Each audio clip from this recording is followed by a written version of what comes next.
방학이 슬슬 끝나가는 2월이 되니 1월보다는 수업에 집중할 수 없었습니다. 학년 말에 정리할 것도 있고 졸업식 준비, 그러니까 행정적인 처리도 해야 됐었지요. 다양한 반면에서 다양한 역할로 치열하게 살다 보니 몸과 마음도 많이 상했던 2월이 아니었나 싶습니다. 대학생으로, 고3 담임으로, 자연인이자 옛 스승으로 등등 말이지요. 사람에게 상처받을 일도 많았지만 사람으로 치유되는 경험도 했던 2월이었습니다. 그렇게 보내면 안 되었었는데 찬란하게 보냈다는 말이 적합할 정도로 바쁜 한 달이었었지요. 나를 돌아보고 쉼을 가졌어야 하는데 라는 아쉬움도 듭니다. 지금 알고 있는 것을 그때도 알았더라면, 아니 그때 알지 못했기에 더욱 빛날 수 있었겠다라는 생각도 듭니다.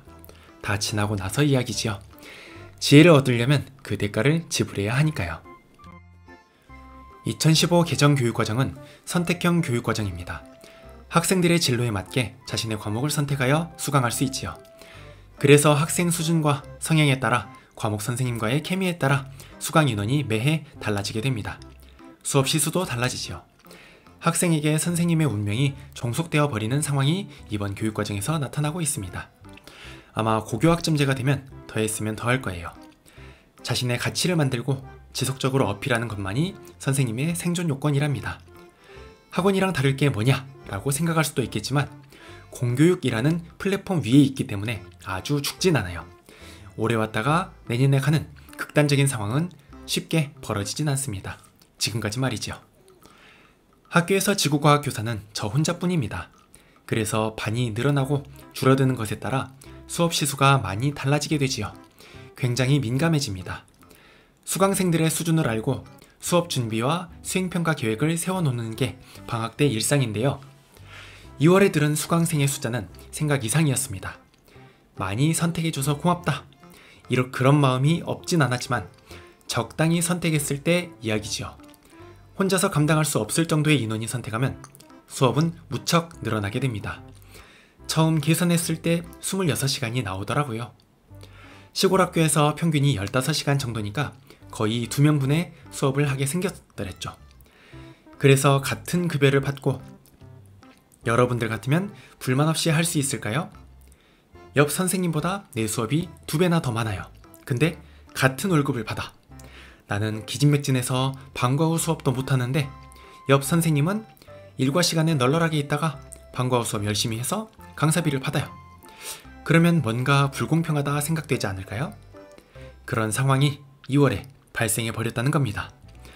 서쪽 끝에서 이 난리가 났는데 저는 동쪽 끝에 있어요. 상황이 정확히 전달되지도 않지만 된다고 하더라도 제가 할 수 있는 일이 없어요. 답답한 상황이지요. 물론 대책은 있어요. 선생님을 구하는 방법이지요. 하지만 이것도 궁여지책인 게 무엇이냐? 전국에서 지구과학교육과는 8개인가 그 정도밖에 없어요. 엄청 적죠. 그러면 매년 졸업하는 지구과학 교사도 적겠지요? 8개라면 거의 지방거점 국립대 출신이에요. 그래서 그들의 활동 무대는 시 단위 이상이라는 말이죠. 근데 시골에서 갑자기 선생님을 구해요. 다른 학교보다 안 좋은 조건으로. 이거는 구하자는 건지 말자는 건지 모르겠어요. 적어도 처음에 채용 공고를 보고 말이죠. 자기는 이랬다 하고 생색이나 내는 정도였을지도요. 물론 교육과정의 취지에 따라 학생의 선택을 제한해서는 안 되는 것이죠. 아니 그러면 미리 알려주기라도 하든가.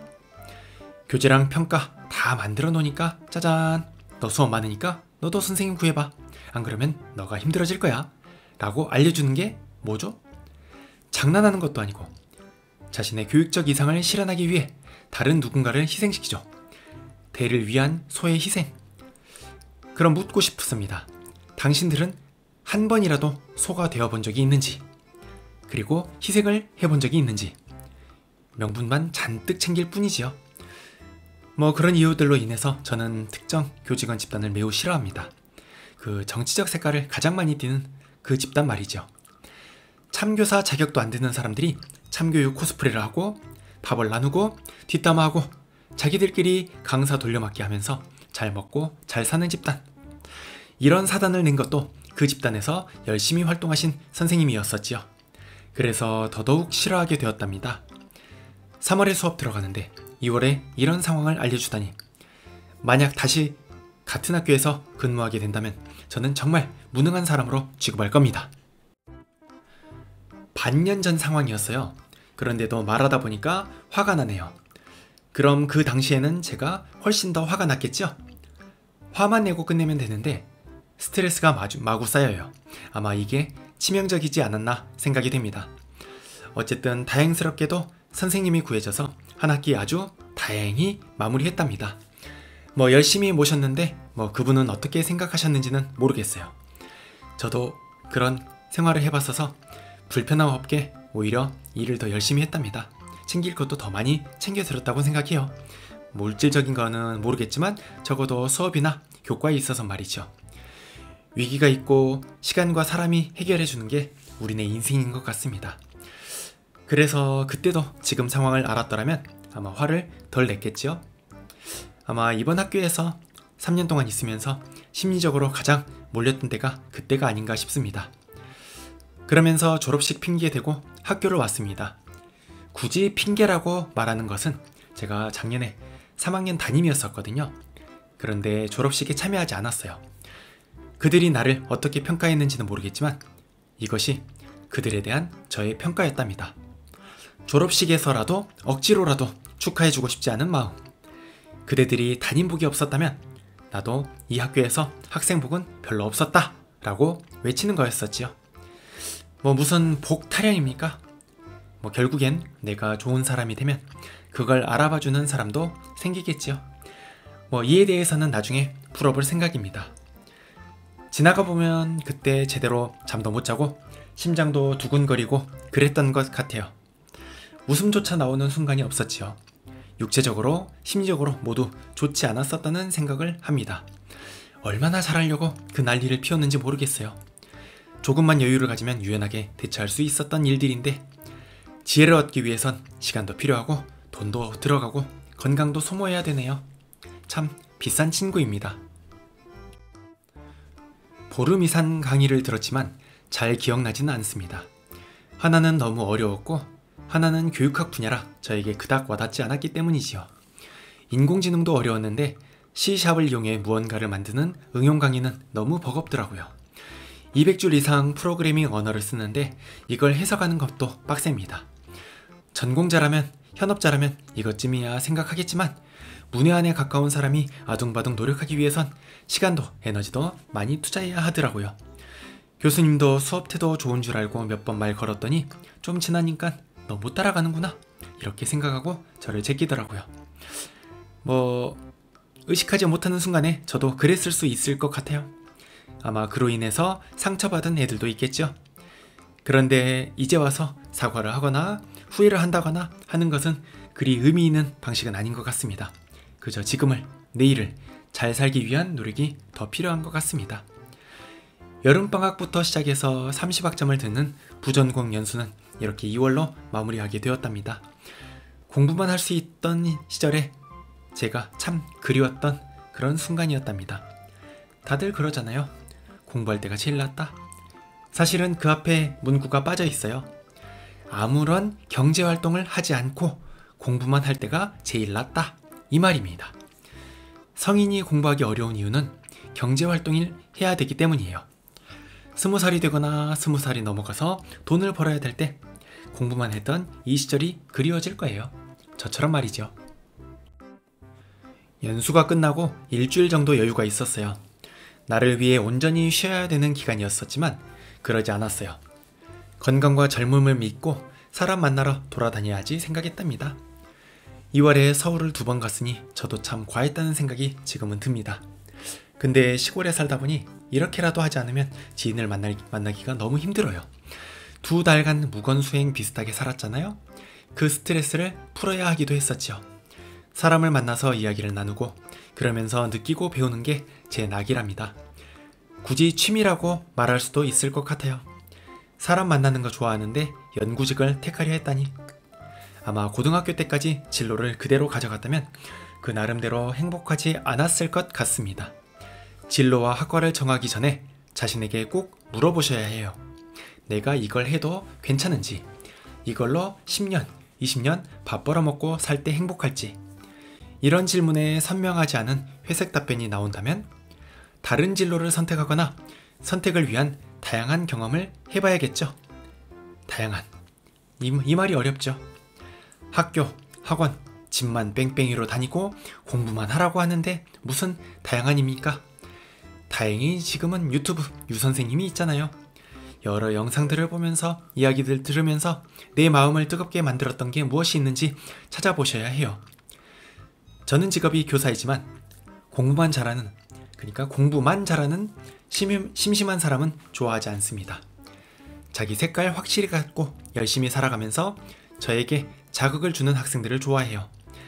그러다 보니 저도 비는 기간에는 여러 곳을 여행하고 견학하고 여러 사람을 만나며 제 영역을 넓혀가려고 노력하고 있습니다.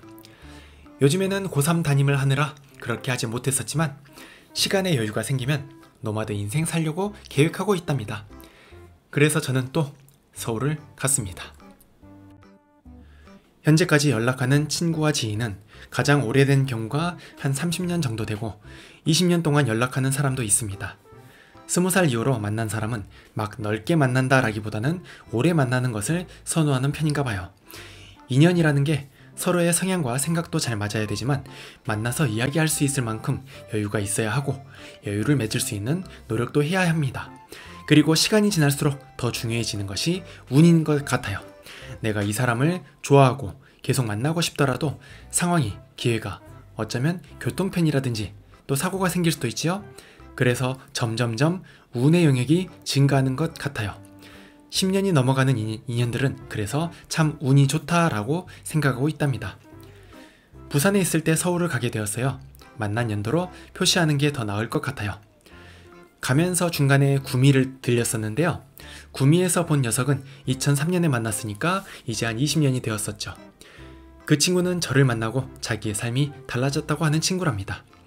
의리도 있고 끈기도 있고 자기 바운더리 안의 사람은 엄청 잘 챙기는 친구예요. 그래서 저도 배울 점이 많답니다. 교회 수련회에 친구 따라 와서 참석한 하찮은 인연이었는데 정작 친구는 저리 가버리고 이 녀석하고 연락을 자주 합니다. 나이가 들면서 사는 이야기 나누는 게 귀해요. 급여도 직책도 달라지며 삶의 시선도 달라지거든요. 이런 이야기들 나는 이렇게 생각한다 나누는 시간이 참 좋더라고요. 비싼 고기를 얻어먹어서 좋기도 하지만 그런 게 아니라면 제가 부산에서 서식하지 않았다면 언제 개인적으로 구미를 가보겠어요. 그날 밤에 내비가 폐 호텔로 안내를 해서 무서웠던 경험이 있었지요. 낯선 도시에서 만나는 조명이 다 꺼진 호텔이라니 그런 경험도 다 피가 되고 살이 되는 것이죠. 그래서 이런 친구들을 만날 때 좀 즐거움을 느끼면서 저를 되돌아보기도 한답니다. 서울로 갔을 때 본 친구는 2008년에 만났어요. 15년 살벌한 인연이네요. 교생할 때 만났으니까 교생할 때 한 달 스친 정도로도 이렇게 인연이 된답니다. 앞에서 말한 여러 이유들 그리고 운이 따랐기 때문이지요. 결혼하고 처음 봤었나? 그랬어도 어색하진 않았어요. 너나 나나 똑같이 지같이 살아가고 있고 조금 늙었지만 예상했던 만큼 열심히 사는구나 알 수 있던 시간이었어요. 아마 온라인으로 소식을 자주 보고 있어서 어색함이 없었던 것 같아요. 유학 갔다 오고 해서 연락이 끊길 뻔했지만 아직까지는 제가 배울 게 많아서 붙들고 있다 라는 것이 조금 더 정확한 표현일 것 같습니다. 아주 잠깐 경기도 구리에서 근무했던 때가 있었습니다. 그땐 돈 벌 생각도 별로 없어서 월급이 생활비로 모두 나가던 시기였어요. 그만큼 잘 놀았다는 말이지요. 그러다 보니 그때의 친구들은 지금까지도 연락하고 있답니다. 이제는 성인이 되고 직장도 가져서 여유가 좀 생겨요. 2월 말에도 이 녀석들 연락해서 봤는데 서울 갈 때마다 꼬박꼬박 만나는 친구들도 있지만 아주 가끔 보는 친구들도 있어요. 친하다 안 친하다 그런 것보다는 시간과 기회가 맞지 않았을 뿐이지요. 그리고 이 녀석들도 나이를 먹다 보니 고등학교 때 친한 그룹이라 하더라도 점점 멀어지잖아요. 제가 억지로 붙여서 만난다는 게 쉬운 일은 아니에요.